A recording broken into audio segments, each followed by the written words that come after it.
So good morning everyone to all Momshi there. So today is Monday, November 11, 2024. For today's video, let's make apple with breast milk. This is her third day of eating solid food. Unang ginagawa ko, binalatan ko muna yung apple bago ko siya steam.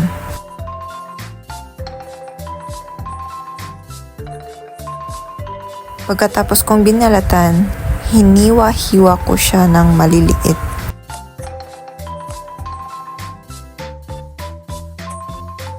Same pa rin yung process. Pagkatapos nating hiwain, ilalagay natin dito.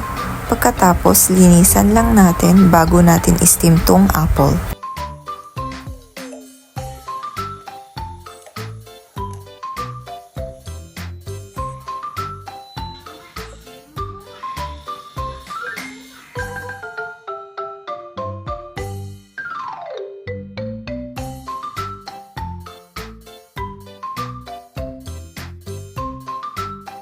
So, tapos na tayong mag-steam, i-blend na natin to.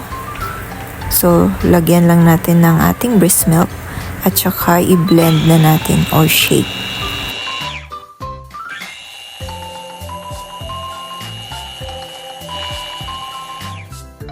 So, ayan, tapos na tayong mag-blend.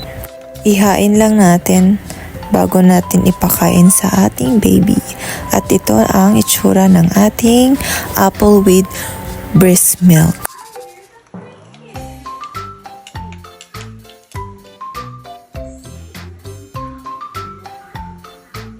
So ayan, nagustuhan ng ating baby yung solid food niya for today. Gustong gusto niya talaga tong apple with breast milk. Kasi kapag hindi mo siya sinubuan ng mabilis, ayan, iiyak siya pag tinigilan mo.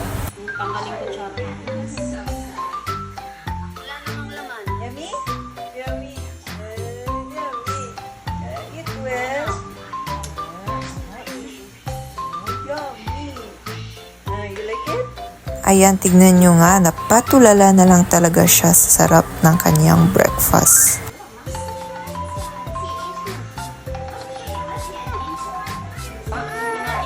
So ayan, busog na siya kaya umiiyak siya.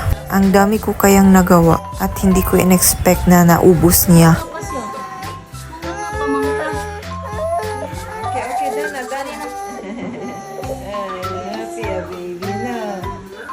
That's all for today, mga chingu.